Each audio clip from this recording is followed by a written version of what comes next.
Well, nearly 3.3 million Americans filed for unemployment last week. That's more than the population of Chicago. But here in Arizona, more than 52,000 Arizona workers filed for unemployment in about 8 days. And as we see those numbers go up, the need for food in Arizona's families are growing. 3 on your side, Susan Campbell found out the state is already facing a noticeable spike in food stamp applications. Joining us live from her home studio, these are really heartbreaking numbers to see so many people struggling, Susan.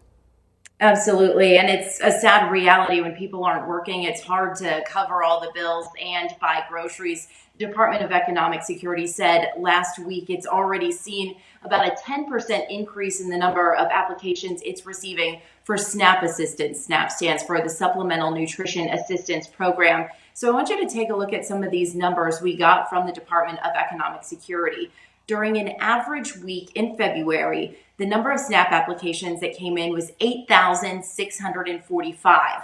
Last week, the number of applications jumped by almost 1,000 to 9,547.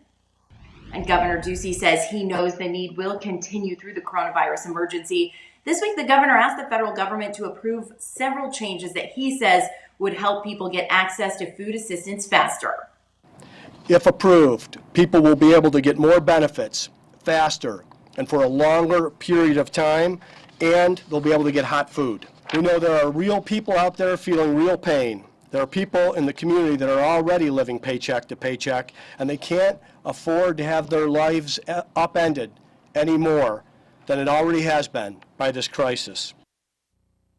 Specifically, the waiver DES is asking for would do several things, including allow DES to approve applications without eligibility interviews, allow eligible families to buy prepared and hot meals from grocery stores, and waive work requirements for eligible students. I reached out to the USDA's Food and Nutrition Service, which oversees the SNAP program.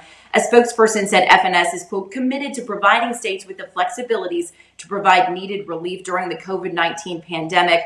For Arizona, the federal agency has already approved one request to extend certification periods and adjust reporting requirements. FNS said it has been receiving and reviewing all of these waivers and applications from states just as soon as they come in and are making decisions as fast as they can because they know people are in need.